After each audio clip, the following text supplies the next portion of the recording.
everyone, my name is Rachel. Welcome back to my channel, and welcome to a new recent reads video. I have not done one of these in a very long time, I think since early February.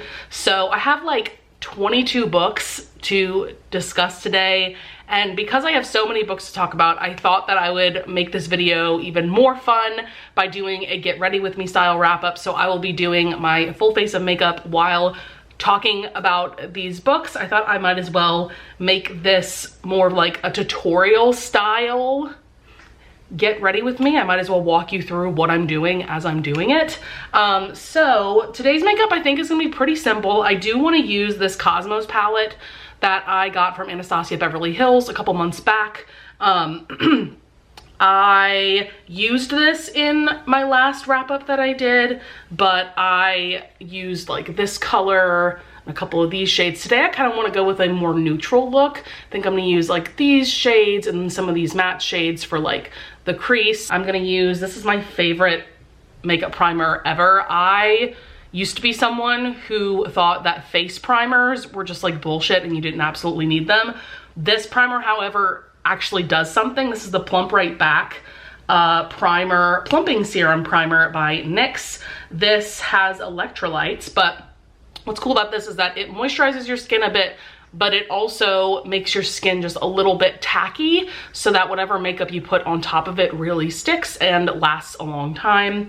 So first things first, I'm going to talk about some ACOTAR fanfics that I read in February. The first one I read was called Song of the Sands by the Chaotic Wallflower. By the way, any fanfics that I talk about, you can read them completely for free via websites like Archive of Our Own. That is the site that I personally use and recommend. In fact, it's actually illegal to buy fanfics in any format, so you might see that there are people like on Etsy, for instance, that are selling binds of fanfics, and that's actually illegal and not ethical, just so you know.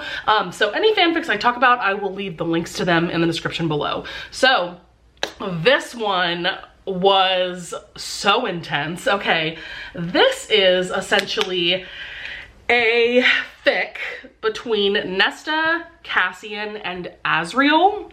So the premise of this one is actually really cool. This one takes place in the Day Court, which is a court that I feel like we don't see all that much of in the ACOTAR series. So for that reason alone, I really liked the concept of this. I thought it was very unique. But all of the night court, like pretty much everybody in Prythian is at the Day Court for the summer solstice festival and celebration. And so the beginning of this fic is that everyone is at this ball at the Day Court's palace, and basically because of the magic of the summer solstice, like everybody's getting really turned on. And so Nesta and Cassian decide to have a night of good times with Azriel, and this was honestly just perfect because not only of course was it like a good spicy time, but I just really liked the way that this was written. Again, like you get a better sense of what the Day Court is like, and this just like really intense and beautiful connection between Nesta, Cassian, and Azriel. This is a one-shot, so it's not there's no like happily ever after between the three of them. I mean, Nesta and Cassian at the end of the day are mates, and I firmly believe that Azriel is destined to be mates with someone else. So it definitely is just like a one night thing, but I just thought it was like beautifully written and just so intense. I was sucked in from like the first couple of sentences, and this was only like about 100 pages, so I just flew through it. So highly would highly recommend. And I gave this 5 stars. I thought it was really, really great. The other ACOTAR fanfic that I read, this was actually a reread for me. This one is called All He Thinks About Is Me by Separatist Apologist.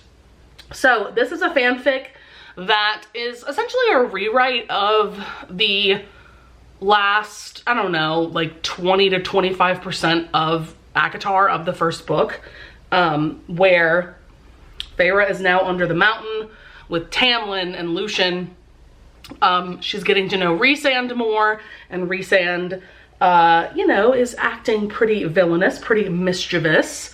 And in this fic, they actually, Rhysand and Feyre actually fall for each other under the mountain.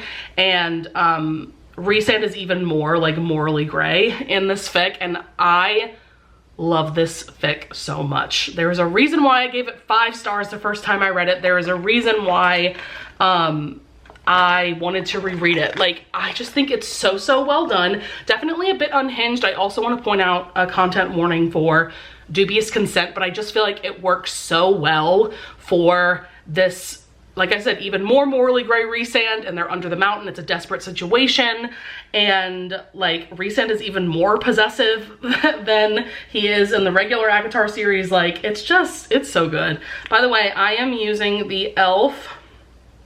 camo color corrector in peach to camouflage the blue undertones of my under eye circles. If my under eye circles were more purple toned, I would use a yellow color corrector, but because they're more blue, I am using peach. So just a little bit of a color theory for you. But yeah, this one is very unhinged at the end, by the way. I do want to point that out. Like, the ending always makes me laugh because it's just like so bonkers and so unhinged, and I'm kind of here for it. Next up, I want to talk about Beyond the Wand by Tom Felton. This is his memoir. If you don't know, or if you need a reminder, Tom Felton played Draco Malfoy in the Harry Potter films. And so this is a memoir all about his life, but of course this focuses a lot on the filming of the Harry Potter films. By the way, I'm using an eyeshadow primer now. This is the one by Milani. Highly recommend this one. I thought that this was a really well done memoir. I loved getting to, you know, get a glimpse of Tom's childhood, how he got into acting, but also just his childhood and his life in general. There's a lot of different topics that are covered in this memoir that have nothing to do with his acting career. But then, of course, like, a big chunk of this book is dedicated to the Harry Potter films, all the behind the scenes stuff. Like, I thought that was so cool. He really takes us behind the scenes, and he's talking about like all the different amazing actors that he got to work with, and like aspects of like the set design and costumes and like his day-to-day life when he was filming, and it just made me feel so nostalgic. I thought this was a fantastic memoir.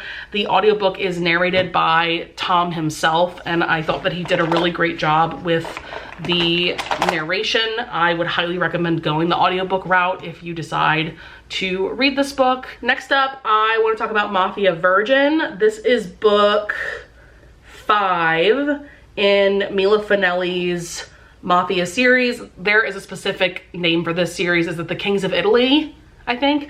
But yeah, this is a mafia romance series that primarily takes place in Italy, though I think this installment took place in Sicily specifically.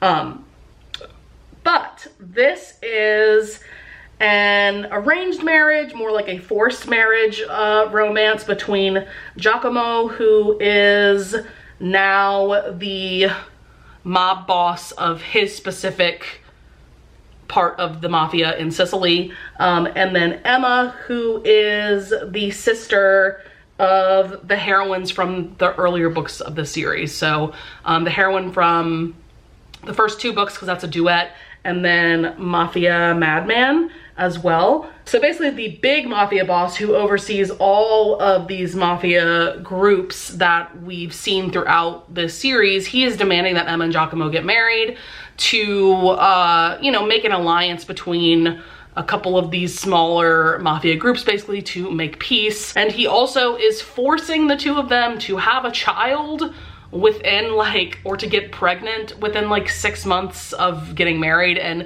to be honest, there's no like good reason for that. It definitely is a bit contrived. You can tell that Mila Finelli just wanted this like forced marriage, forced pregnancy kind of thing to happen. But yeah, this was a fun time. I do want to point out that a big kink in this book is a breeding kink, which makes sense given the premise. But I mean, that's not a kink that I love, but like I was fine with it. I just thought that I would point that out in case there's anyone out there that like absolutely hates that kink. This was a fun time. I gave it 4 stars. It's definitely not my favorite installment of the series, but it was definitely a fun time. I always have a fun time with the audiobook specifically because the male narrator, he uses this like very exaggerated and stereotypical Italian accent, and I'm kind of here for it because it fits with these bonkers mafia romances. Okay, moving on. I just used some concealer. I use the Tarte Shape Tape. I love this concealer. It definitely is like very, very full coverage, but it doesn't like dry out my under eyes or crease or anything, so I really appreciate that. So now I'm gonna just set my under eyes with the Coty Airspun Loose Face Powder. I am looking for a new face powder because I've discovered that this has talc in it, and that is not good for you, so I definitely need to replace this soon. Next, I'm talking about the last 2 books, as you can see over here, in the War of Lost Hearts trilogy by Carissa Broadbent.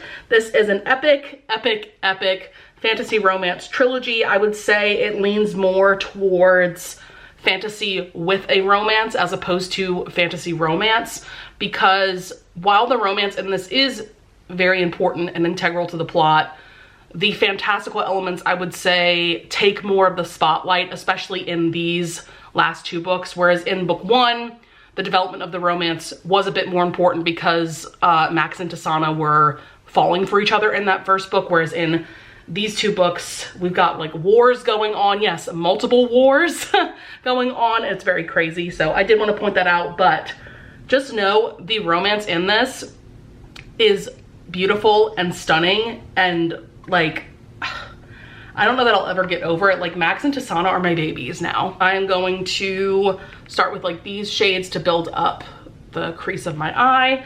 And while I do that, let's give an actual synopsis of the War of Lost Hearts trilogy. So this is about Tasana at the beginning of the first book. She is a slave.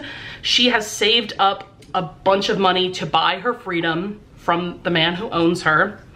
But the man who owns her decides to not let her go after all.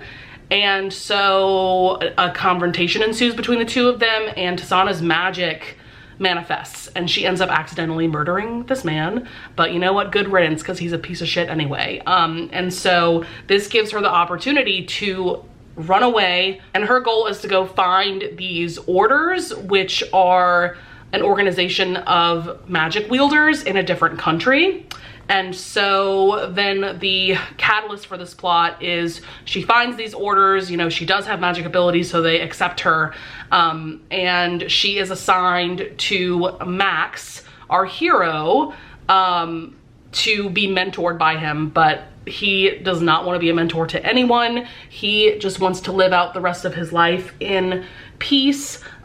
So their relationship starts as like, you know, this reluctant mentor-mentee relationship, but then over the course of book 1, they become friends and then ultimately lovers. And like, I cannot stress enough how stunning this romance is between Max and Tasana. And I think that Carissa Broadbent, one of the many things that Carissa Broadbent does right when she wrote this series, is that even though they fall for each other in book 1, she still finds a way to keep the romance interesting in books 2 and 3 without them having some kind of breakup or fight or anything like that. Like, these 2 are ride or die for each other to the end, and it is just beautiful to read about. Like, I remember tearing up multiple times throughout this whole trilogy just because of how stunning this romance is. It truly, truly is. And there are other fantastical elements going on in this trilogy for sure. I also want to point out that there is no filler in this trilogy. I find that a lot of the times when you're reading a trilogy, whether it be fantasy or another genre, the second book tends to have a lot of filler in it. And I can tell you right now, that is so not the case with this series. Children of Fallen Gods is the second book of the series, and oh my god, so much happens in this second book. There is also a third POV that is introduced that just adds so much to this story. So many layers. This series becomes just so much more complex and morally gray in the second book. Now that we have this third POV that we're following. Yeah, I don't know. I could go on and on about this series. I was blown away. Like, I feel like this series kind of broke my brain a little bit too in terms of the fantastical elements and plots and magic system. Like, wow. There's so much happening in this series and it is all so well done. I cannot recommend it highly enough. So now I'm taking a darker shade in the palette. I'm using Mars specifically to build up the outer corner of my eyelid into the outer crease. Next, I want to talk about Days of Blood and Starlight by Laini Taylor. This is the second book in the Daughter of Smoke and Bone trilogy. I read book 1 of this trilogy back in December and absolutely loved it. This is just a really cool YA, I would say more like upper YA, urban fantasy series. We have Akiva and Karoo. And there is this like 1,000-year war that has been going on between angels and demons. And so basically it's about how these two characters get mixed up in this war and how they fall in love. And this second book is definitely more like war centered than book 1 was. And I do have to say that I was a bit frustrated because of that. I don't think this is a spoiler to say that like the romance was so amazing in book 1, and then in this book the romance fizzled out basically. And I'm really hoping that the romance, like I'm sure the romance will pick up in book 3. There's only 3 books in this series, but I definitely was a bit frustrated because I love the romance so much between Karoo and Akiva. I think that Laini Taylor writes romance beautifully. I am now using the shade Sun in this palette. And so I just desperately wanted that same feeling that I had when I read book 1, and that's just not what this book was centering on. I did find it interesting that Laini Taylor addressed this in her author's note. She even says herself that like she was a bit frustrated writing this book because as much as she wanted to write another book with the same vibe as book 1, she had set herself up for a war book, and so she had to center the book on this war and not on the romance. But all of that to say, I did really love the very end of this. I thought it was so cool, so epic, so terrifying.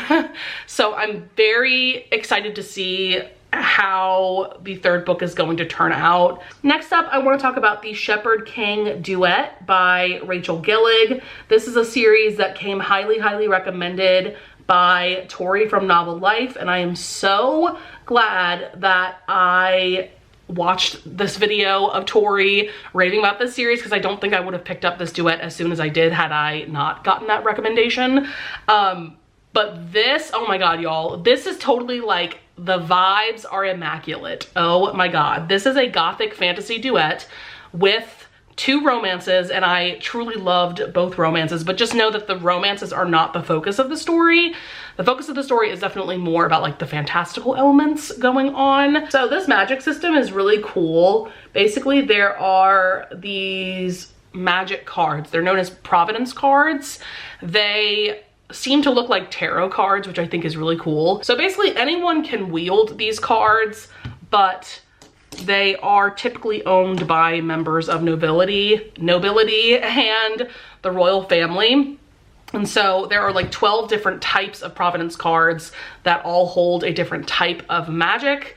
And we have our main character Elspeth, who we learned pretty early on in the book that when she was a child, she touched this card that is known as the Nightmare card, and the spirit of that card has been living in her mind ever since. So that's definitely concerning. So the catalyst of this plot is that one day Elspeth is walking home, and she's walking home in the woods, and she comes across this mysterious highwayman who ends up being our hero Raven, and he is actually the captain of these special soldiers for the king known as Destriers. Things go on from there. Like I said, the vibes are everything.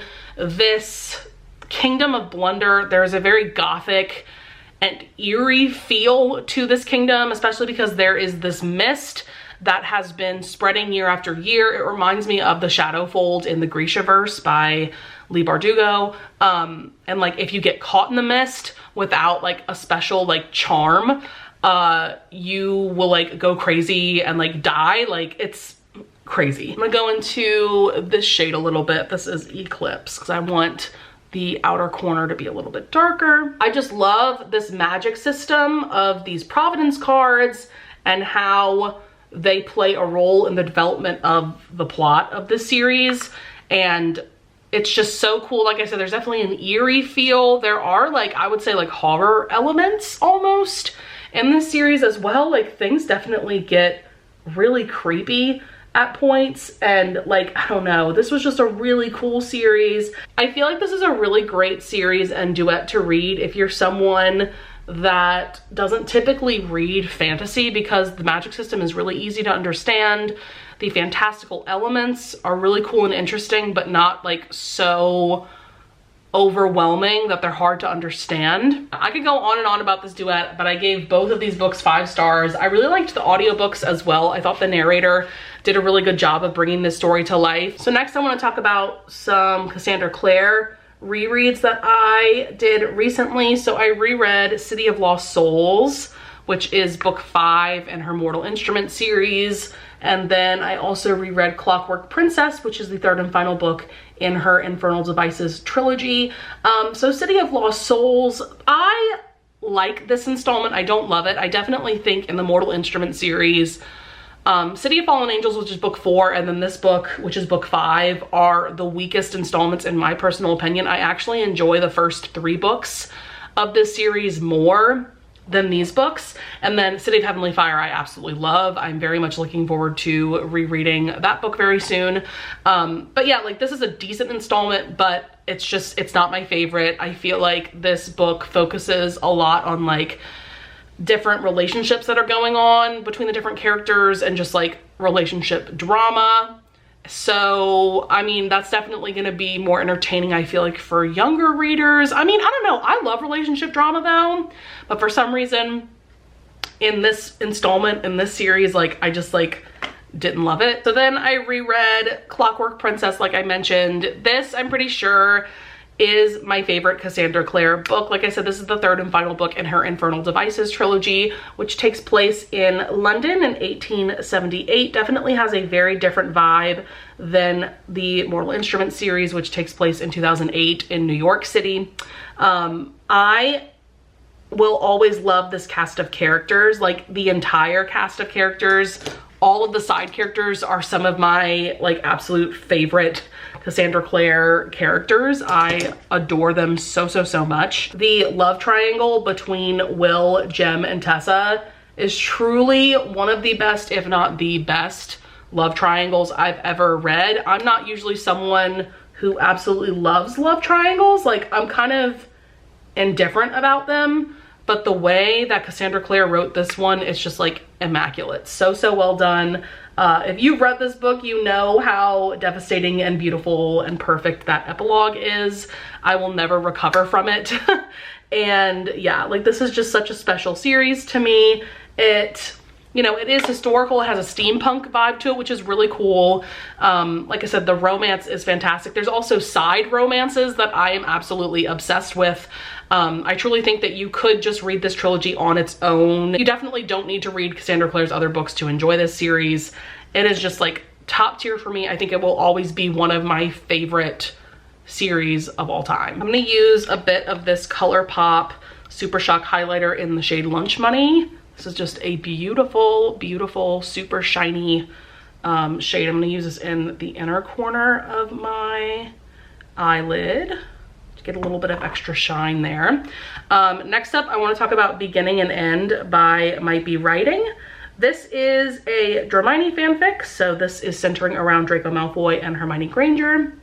This is the prequel to Wait and Hope, which is a fanfic that I read in January and absolutely loved. Like, that is a fanfic that absolutely has stuck with me over the last few months, and like it absolutely is like definitely one of my top 5 favorite Hermione fics. I adore that fanfic so much. But this is the prequel, and it is told all from Draco's POV, whereas Wait and Hope is from Hermione's POV. This is a pretty long fic. I think it was over like 240,000 words, which, to give you an idea of what that means, Manacled is about like 300,000 words. So like this is a long fic for sure.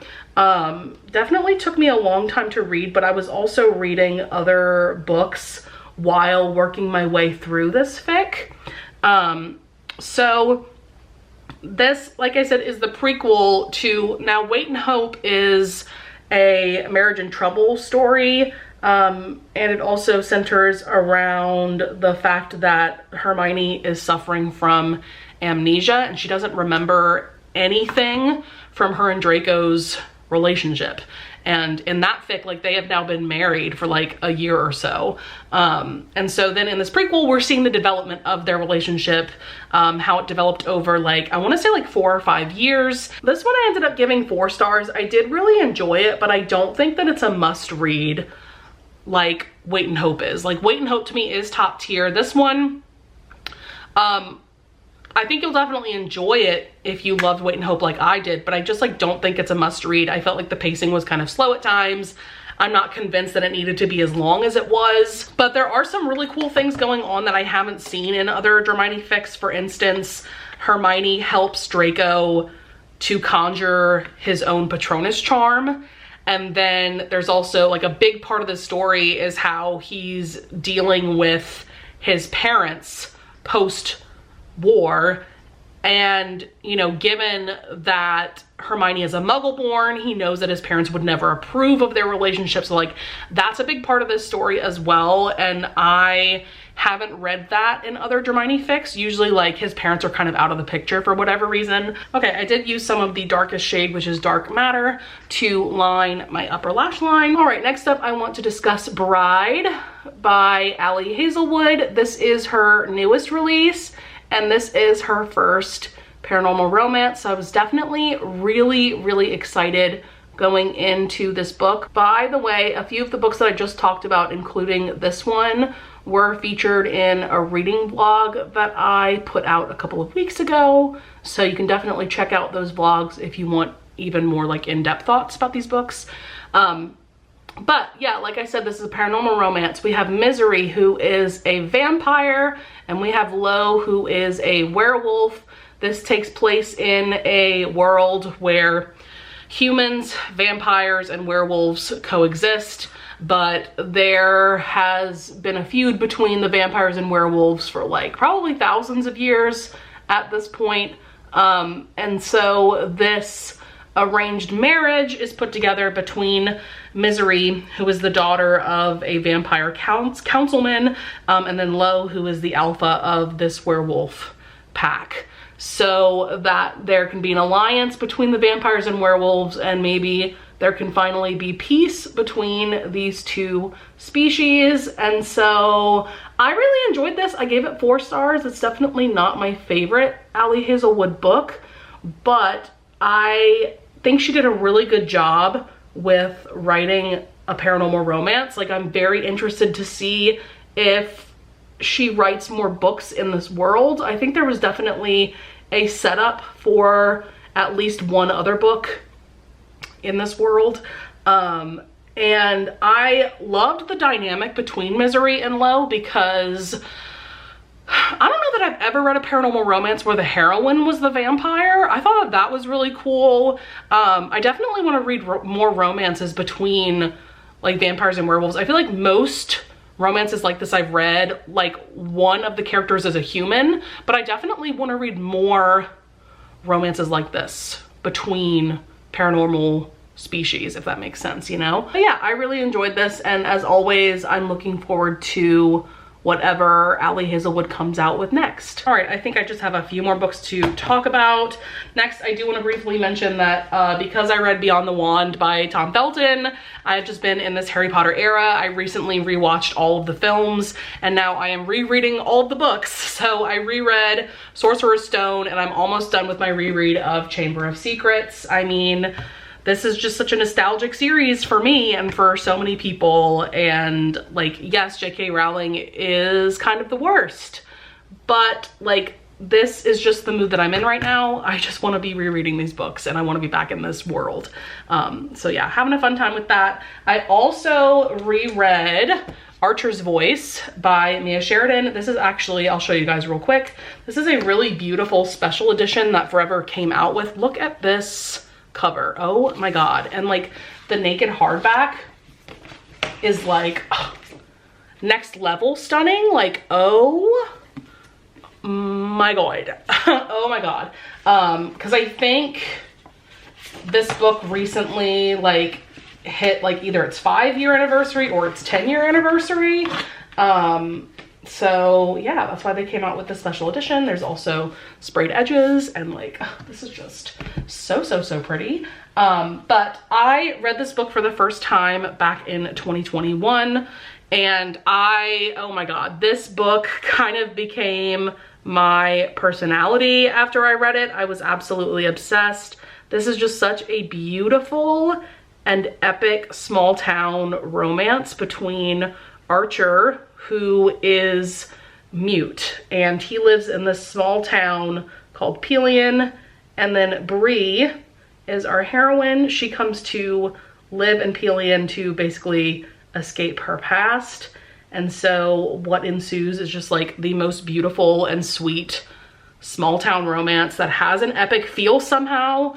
It is just so stunning. I'm so glad that I reread it. I mainly wanted to reread it, one, because I got this annotated edition. And so what's really cool is that like the author annotated this edition. And so that was really cool to see like her annotations and like her thoughts behind like certain scenes and things like that. Like that was so cool. But I also wanted to reread it because I really want to read Travis, which is a companion novel to this book. I really want to read that soon. But now I am just using my Hourglass bronzer in the shade Luminous Bronze Light. So sweet and swoony. I cannot tell you guys how many times I had just straight up butterflies in my stomach because of how swoony not only Archer is, but Bree is as well. Like, I am a sucker for romances where the heroine is just as swoony as the hero, in that like Bree takes care of Archer.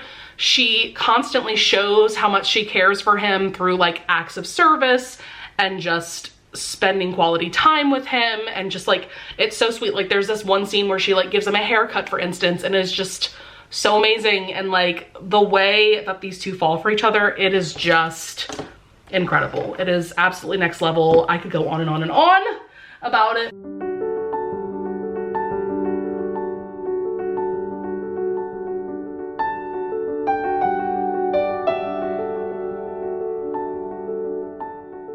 All right, I am done with my makeup. I used the Maybelline Superstay Vinyl Ink in the shade 10 Lippy. I love this liquid lipstick because it still has like a slight shine to it and it doesn't dry out the lips, but it does last a really long time. Like and it wears well. Like as it's wearing down and fading, it still looks really good. So highly recommend that formula. Another shade that I love in this lipstick is 20 Koi, which is just like a pinker shade. But okay, I have a few more books to talk about, and then I have other videos to film tonight. So next up, I want to talk about His Darkest Craving by Tiffany Roberts. This is a husband and wife writing duo, and this is my first book that I have read from them, and it definitely will not be my last. I really enjoyed this. This is a fantasy romance, or yeah, I guess it's both fantasy and like paranormal. It's a novella. The audiobook was like 5 hours. We have our main character, Sophie. She moves to this cabin in the woods just to kind of get away from it all, especially because she is currently in the process of divorcing from her abusive husband. And so she is now, you know, living her life in this forest. There's also like a small town nearby. And we have Cruz, our hero, who is like the lord of the forest that she is living in, and he had a curse put on him thousands of years ago, I think at this point, by this Fae queen.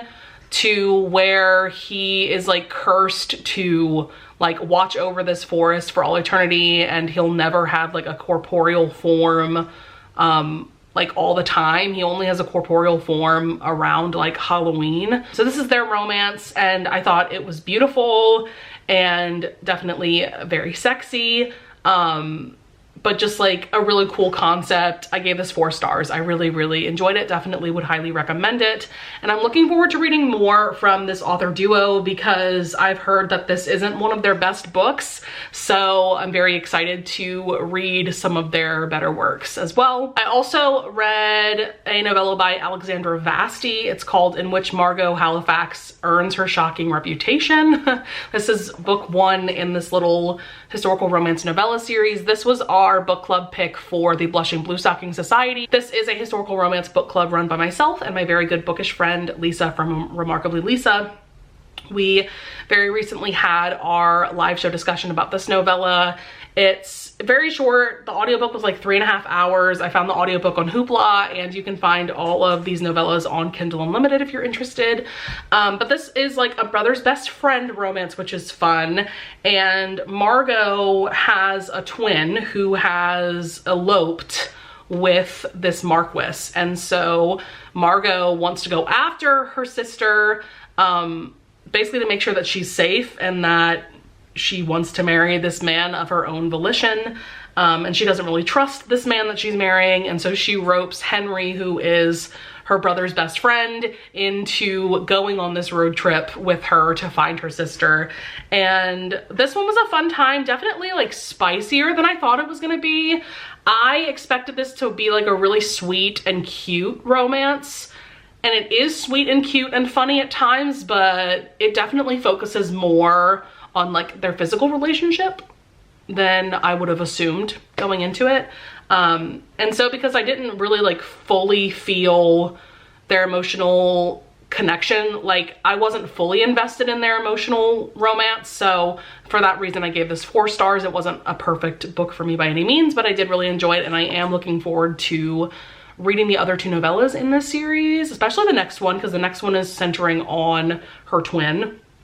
And then I have read some really great Cassie Mint novellas. I am so excited about this because in the last year or so, Cassie Mint has been kind of a hit or miss author for me. I haven't given one of her novellas 5 stars in a while, but I have read 3 novellas of hers very recently, and I've given them all 5 stars. I highly recommend them.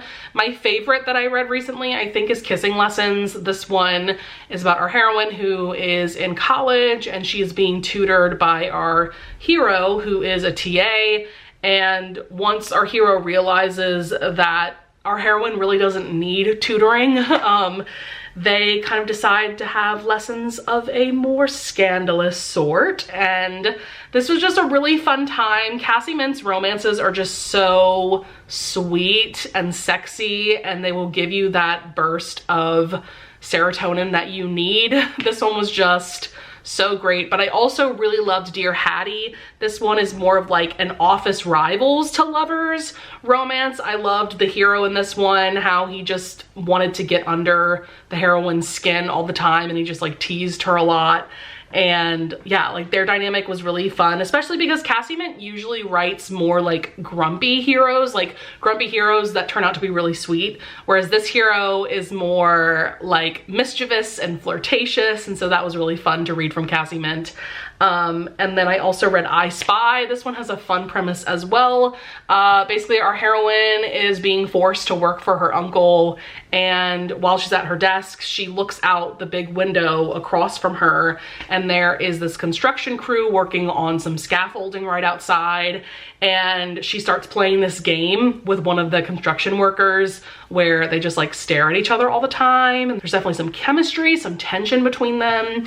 And so then once they meet for real, things really start to heat up between the 2 of them. Just a really fun time. Like I said, I think my favorite of the 3 would be Kissing Lessons. But all 3 of these novellas gave me butterflies in my stomach. Like so sweet, so swoony, but like I said, sexy as well.